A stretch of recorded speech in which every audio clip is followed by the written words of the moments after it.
but I really do feel strongly that we are vibratory beings. We vibrate, everything in the universe vibrates. And I feel like our emotions are waves of vibration that we don't necessarily have a good framework to understand yet, but they impact our body, which is mostly water, right?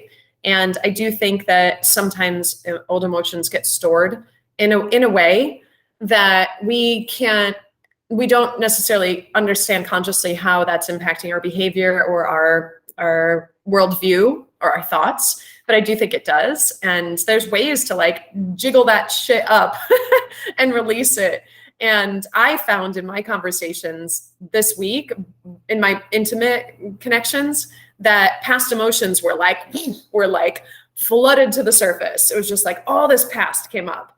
And I didn't make the connection until sending you the message yesterday, like, oh, that's actually what's happening right now. There's a lot of past coming up.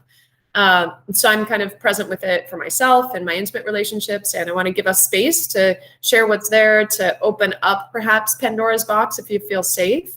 And if that's not now, that's okay. You know, I want to create a mental framework so you can understand if and when past feelings come up, that you allow them and that you're like, oh, this isn't wrong. This is actually part of my body processing. And the reason it's coming up right now is because I can handle it.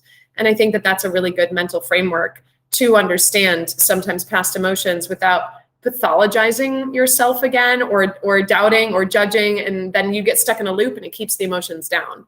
So somebody, I'll say one last thing, somebody I know, I follow, he calls it compressed energy. And I like that thought. I like that image, the compressed energy, compression from not having processed a certain emotional experience from the past. And I don't think this is woo-woo. I think this is just like the science will back it up at a certain point and that we will have a framework to process, to understand these things more. And there's already the alternative, I would say, alternative, but there's already so many practices in place to access a lot of these things. With trauma work, there's EMDR, there's talk therapy with IFS, which I put in the program. I love sound healing because I think that for me, that shakes up my body in a way where I don't have to process it with my mind. Thank God. I can just let go of whatever needs to let go of. So to me, I think all of this can and will be normalized more. This is the way I understand it. And I would invite you to share how you are creating a mental framework and understanding for your own emotions. And it can be anything and everything. I want to make room for it all. So those are my initial starting thoughts that I put into our pool of shared meaning here. I felt like super grounded. And at the same time, it was like, okay, everything felt flow. I was just like, oh no, it's just flowing and I'm here. And I think there's a level of trust that you can develop at that point to let go of the, I'm not doing enough, I'm not being enough, I'm not doing this right. Like that, if that voice chatter comes up, and just to, like you said, rely back and go back into the body and you know, thank that grounded, be grateful for that grounded feeling while it's happening. And then from that place, you can notice it's kind of like a stillness when I feel it. It's like a stillness in my body. If you look at a pool or a pond that's just totally still, and anything that happens, you see that ripple and you feel it and you're like, oh, that's what that is. And it just allows, I think, a distillation of your day-to-day life, where if there's so many ripples in the pond, you don't notice necessarily when one more pebble gets thrown in there. But when you're really still and calm and something happens and you really see the impact of that in your body, on your thoughts. And yeah, it's just kind of a really beautiful, still place to sit with. I've also noticed, I feel like it goes with the month, with my monthly period schedule, like where am I in that cycle?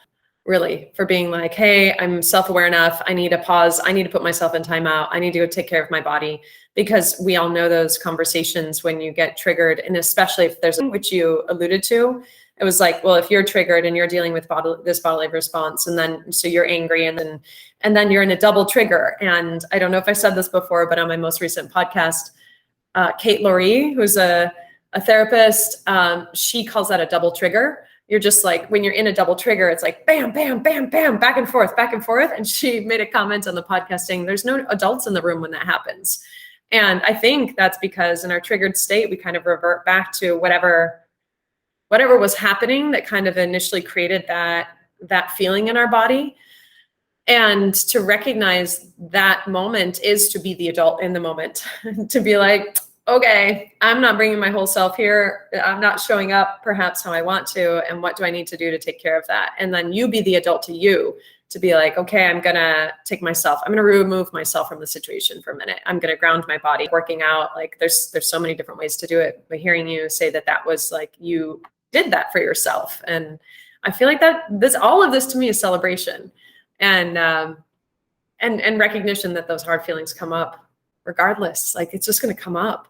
For me, my anger hides my hurt.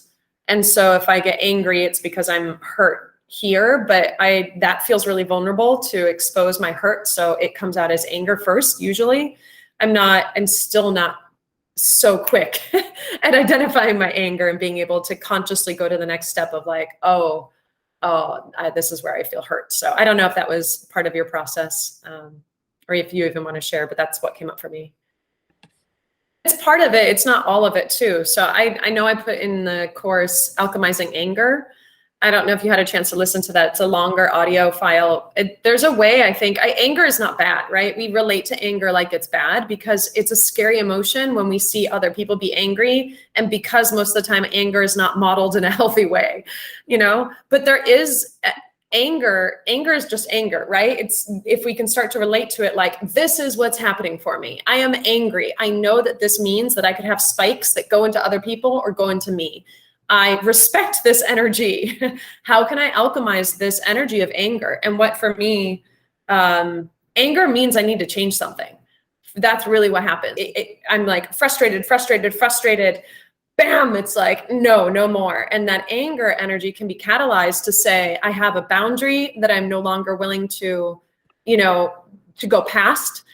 Usually anger comes up if I'm like, I keep trampling over my own boundary and then I get angry or I didn't know that I had a boundary there or something changes and I want to be related to or relate differently. So I think anger, if we alchemize it in a way that's healthy for us and the people around us, is just like, something needs to change.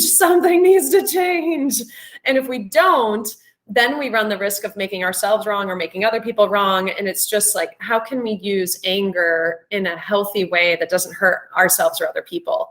And I don't know, this isn't an exploration. I'm still learning how to use anger that way. All I know is that by shifting my relationship to anger isn't bad, that was my orientation to anger, probably for the first almost 4 decades of my life. Anger is bad. And now it's like, oh, I'm angry.